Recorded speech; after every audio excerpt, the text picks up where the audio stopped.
বাড়িতে থাকা কয়েকটা উপকরণ আর খুব সহজ সিম্পলভাবে আমি বানিয়েছিলাম চিকেন চাপ। চিকেন চাপটা বানাতে কিন্তু বেশি সময়ও লাগে, সময় হয়তো একটু বেশি লাগে, কিন্তু বেশি কিছু উপকরণ লাগে না।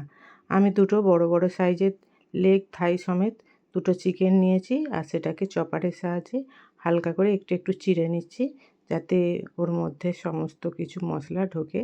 দেখুন, হালকা করে আমি চিড়ে চিড়ে নিয়েছি। দুটো পিস আমি নিয়েছি, দুটোকেই আমি কাট লাগিয়ে নিয়েছি। এখন একটা বোলের মধ্যে চিকেন দুটোকে নিয়ে নেব।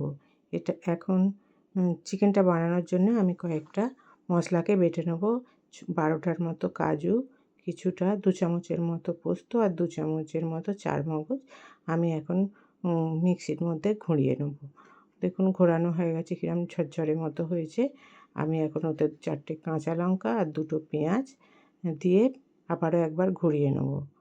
দেখুন, ঘোরানো হয়ে গেছে, কিরম গাঢ় গাঢ় পেস্ট হয়েছে।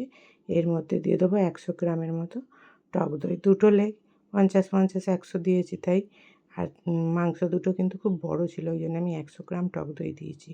যাই হোক, 100 টক দই দিয়ে ওটাকে সমস্ত মশলার সঙ্গে মিশিয়ে নিয়ে দুবারে আমি মিক্সিতে ওটা ঘুরিয়েছি, কারণ একবার ঘোরাতে গিয়ে উপর দিকে উঠে যাচ্ছিলো, তাই ওটাকে কিছুটা করে দুবারে বেটে নিয়ে এখন আমি চিকেনের মধ্যে দিয়ে দিয়েছি। চিকেনের মধ্যে দিচ্ছি সাদা তেল, লাল লঙ্কার গুঁড়ো, হলুদ গুঁড়ো আর গোলমরিচের গুঁড়ো, স্বাদ মতো লবণ দিয়ে আমি এই কয়েকটা উপকরণ দিয়ে প্রায় 1 ঘন্টা রেখে দেবো। ভালো করে একবারে মাখিয়ে নিতে হবে, যার মধ্যে মশলাটা যেন ওর মধ্যে ঢুকে যায়। 1 ঘন্টা পরে আমি ওটা আবার ওর মধ্যে দিয়ে দিচ্ছি 2 চামচের মতো আদা রসুনের পেস্ট আর 1.5 চামচ দিচ্ছি গোলাপ জল আর 1 চামচ দিয়ে দেবো কেওড়া জল। কেওড়া জল বেশি দিচ্ছি না, অল্প একেবারে 1 চামচেরও প্রায় কম। আর 4 ফোঁটার মতো মিঠা আতর, 4 ফোঁটার বেশি আমি দিচ্ছি না। আর দিয়ে দিচ্ছি গরম মশলার গুঁড়ো। এইগুলো দিয়ে আমি ভালো করে মাখিয়ে নিয়ে ফ্রিজের মধ্যে 5 ঘন্টা রেখে দিয়েছিলাম। 4টে বিকাল 4টেয় আমি করেছি আর ম্যারিনেশন, আর 9টার সময় বার করে ফ্রিজের মধ্যে রেখে দিয়েছি আর 9টার সময় বের করেছি। যাই হোক, 9টার পর যখন বার করলাম তখন দেখলাম খুব সুন্দর সব কিছু মিশে গেছে মাংসর মধ্যে। কড়াইয়ে কিছুটা 1.5 চামচের মতো আমি ঘি দিয়েছি আর অল্প একটু সাদা তেল দিয়ে চিকেন দুটোকে আমি চাপিয়ে দিয়েছি। আমার জায়গাটা একটু ছোট হয়ে গেছে, মাংসগুলো খুব বড় বড় ছিল। হালকা হাতে একটু খালি আমি ভেজে নেবো, বেশি ভাজবো না, একদম হালকা হাতেই ভাজবো। এরকম একটুখানি ভেজে নিলে ভালো লাগে, গন্ধটা একটু সোদা সোদা হয়।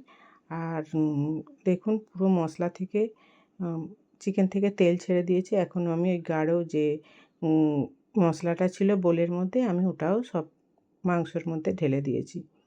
দেখুন, হালকা হাতে নাড়তে হবে যাতে ওর মধ্যে না আটকে যায়, কারণ এতে কাজু বাদাম দেওয়া আছে তো। একেবারে সিমে বসিয়ে শুধু একবার করে করে নেড়ে দেওয়া, বারবার করে নাড়লেই এটা হয়ে যাবে। বেশি এর মধ্যে নাড়াচাড়া করলে ভেঙে যাবে, তাই হালকা হাতে তলাটাকে খালি ঘুরিয়ে ঘুরিয়ে নেওয়া। এইভাবে হালকা করে উল্টোলে কিন্তু ভাঙবে না। আর আমার মাংসর পিসটা অনেকটা বড় হয়ে গিয়েছিল, জায়গাটা একটু ছোট হয়ে গিয়েছিল। যাই হোক, কষ্ট করে করে আমি এটার মধ্যেই করে নিয়েছি। দেখুন, এরকম দুটো খুন্তি নিয়ে আমি হালকা করে উল্টে দিয়েছি। সাইড দিয়ে অলরেডি তেলও বেরিয়ে গেছে। আমি এর মধ্যে কিন্তু কোনো জল ব্যবহার করব না। দেখুন, চারিদিক দিয়ে তেল বেরিয়ে গেছে, কি সুন্দরভাবে তেল ছাড়তে শুরু করে দিয়েছে। আর একদম সিমে বসিয়েছি তো, খুব সুন্দরভাবে সিদ্ধ হয়ে গেছে। তারপরে আমি একটুখানি দুধ এর মধ্যে, কেশরও ভিজিয়ে রেখেছিলাম, আরও একটু দুধ দিয়েছি। আমি এর মধ্যে যেহেতু জল দিচ্ছি না, একটু শুধু দুধই দিচ্ছি। দুধ দিলে কিন্তু খুব সুন্দর খেতে হয়। দেখুন, মাংস থেকে পুরো তেল ছেড়ে গেছে, একদম সুন্দর সেদ্ধও হয়ে গেছে। আর হালকা হাতে নাড়াতে নাড়াতে গ্রেভিটা ওর ওপর দিয়ে হালকা করে দিতে পুরো সেদ্ধও হয়ে গেছে। আর দেখুন, গ্রেভিটা তলায় পড়ে গেছে আর ওপর থেকে তেলটা ছেড়ে গেছে। এইভাবে আপনারা যদি বানান, দারুণ খেতে হয়। আর আমার মেয়েরা বলল এর মধ্যে একটুখানি মিষ্টি দাও। আর মিষ্টি দিলে এই স্বাদটা, টক ঝাল মিষ্টির একটা সুন্দর কম্বিনেশান, দারুণ খেতে হয়। খুব সুন্দর হয়েছিল। বন্ধুরা, আপনারা একবার এইভাবে বানাবেন আর কেমন হয়েছে করে খেয়ে দেখে আমাকে বলবেন। ভালো লাগলে একটা লাইক